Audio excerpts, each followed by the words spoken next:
औरत को जलाते हैं और उससे जलाकर हम इतनी खुशियाँ मनाते हैं, लेकिन ये गलत है क्योंकि इस परंपरा को हमें रोकना चाहिए। तो शिक्षा है, आज के टाइम पे शिक्षा ही सबसे ज़्यादा इम्पोर्टेंट है, क्योंकि शिक्षा के अकॉर्डिंग हम आगे बढ़ सकते हैं।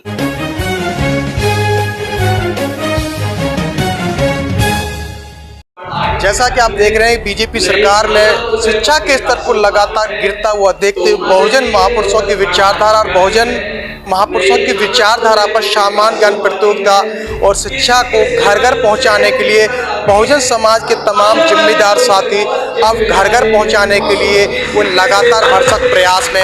देख सकते हैं इस वक्त हम मौजूद हैं उत्तर प्रदेश के मथुरा में, और मथुरा में जहां 19 नवंबर 2023 को एक सामान्य ज्ञान प्रतियोगिता का आयोजन किया था, जो कि बहुजन महापुरुषों की विचारधारा, बहुजन महापुरुषों के ज्ञान को उनके जीवन में भरने के लिए इस तरह की प्रतियोगिता का आयोजन किया था।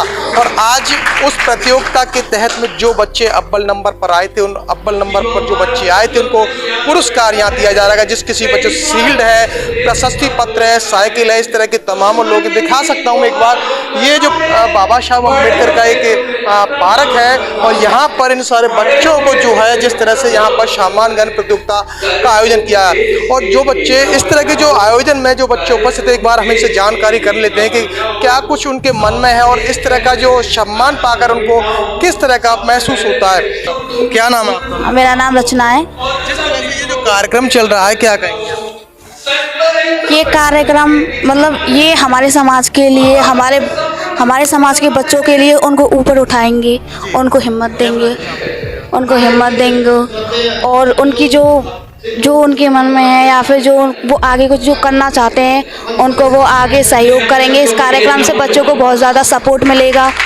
और मैं यही कहना चाहूँगी, तो शिक्षा है, आज के टाइम पे शिक्षा ही सबसे ज़्यादा इम्पोर्टेंट है, क्योंकि शिक्षा के अकॉर्डिंग हम आगे बढ़ सकते हैं। एक शिक्षा ही एकमात्र रास्ता है। जैसे कि बाबा साहब, पहले हमारे समाज में कुछ भी नहीं होता था, उनको कितना सहन करना पड़ा है, और उन्होंने हमारे समाज को उठाने के लिए अपने घर को भी त्यागा है, उनके बच्चे भी थे, उन्होंने अपने कितने सेक्रीफाइस किए हैं उन्होंने हमारे लिए, हमारे समाज के लिए।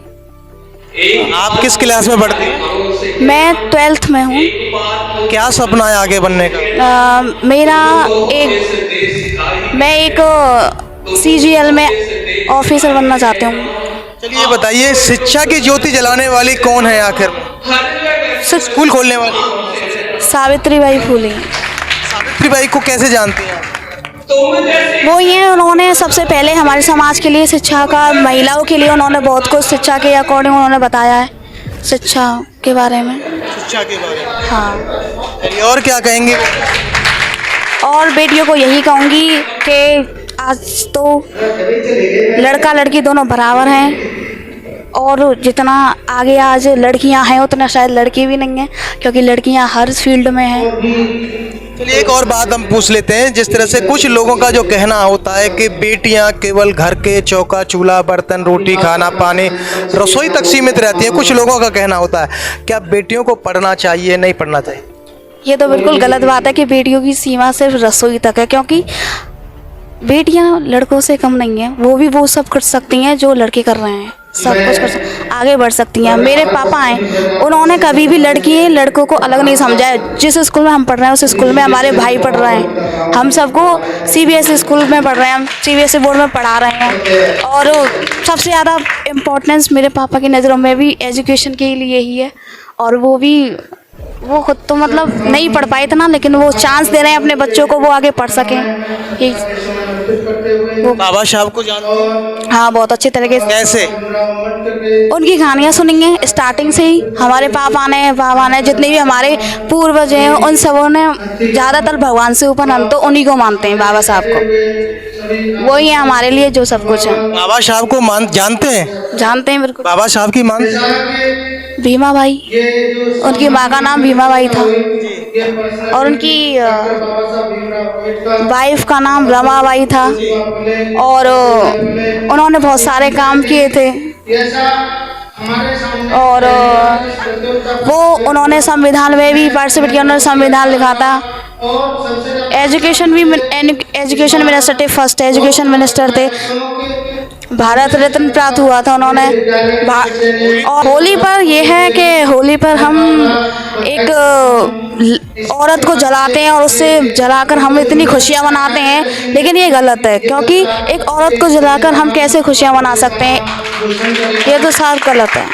इस परंपरा को हमें रोकना चाहिए, इसको आगे बढ़ने से। यानी ये लोग जो होली मनाते हैं, होली खेलते हैं, क्या हमें होलिका नहीं जलानी चाहिए? नहीं, बिल्कुल नहीं जलाना चाहिए। अगर क्यों? अरे एक औरत जल रही है, इतनी तड़प रही है, उसके लिए हम उसको जलते हुए देखें, हम उसको खुशी मनाएं, ये कहाँ की बात हुई? यानी कि एक महिला को जला करके हम लोग खुशी नहीं मना सकते? बिल्कुल नहीं, बिल्कुल नहीं मना सकते। तो इस तरह की प्रथा को लेकर के क्या कहेंगे, परंपरा को लेकर? सबसे पहले शुरुआत हमें अपने से करनी चाहिए। जब हम अपने से शुरुआत करेंगे तब हम आगे समाज को संदेश दे सकते हैं। आपका क्या नाम है? अनीता। क्या कहेंगे इस कार्यक्रम को लेकर? अच्छा हो रहा, सही हो। बेटियों को क्या संदेश देना चाहिए? बेटियां हैं, पढ़े लिखे अच्छी बने, समाज के हो। तो देख सकते हैं यहाँ पर ज़्यादातर जो इस प्रांगण में बाबा साहब अम्बेडकर के इस अम्बेडकर पार्क में यहाँ पर ज़्यादातर जो है बेटियां हैं, और बेटियों का कहने का मतलब है शिक्षा ही वह शेरनी का दूध है, जो पिएगा वो दहाड़ेगा। दूसरी ओर में जहाँ एक बेटी रचना बैठी हुई, उन्होंने ये भी एक कहा है कि आने वाले समय में जहाँ होलिका एक महिला को जला करके हम लोग खुशियाँ मनाते हैं, वहाँ बेटी को, महिला को नहीं जलाना चाहिए। उन्होंने इस परंपरा का विरोध किया है और उन्होंने कहा है कि हमें इस बेटी को जला करके कभी खुशियाँ नहीं मनानी चाहिए। जुड़े रहिए आप हमारे साथ में, फिर आएंगे नई वीडियो के साथ। तब तक के लिए जय भीम, जय भारत। इस खबर को देखने के बाद क्या है आपकी राय, नीचे दिए गए कमेंट बॉक्स में दीजिए अपनी राय। ऐसी तमाम बड़ी खबरों को देखने के लिए जुड़े रहिए हमारे साथ। खबर अच्छी लगे तो लाइक कीजिए और शेयर कीजिए, और हाँ, चैनल को सब्सक्राइब कर घंटे वाली बटन को दबाना ना भूलिए। फिर आते हैं आपके बीच कुछ खास खबरों के साथ। तब तक के लिए नमस्कार, जय हिंद, वंदे मातरम, जय भीम।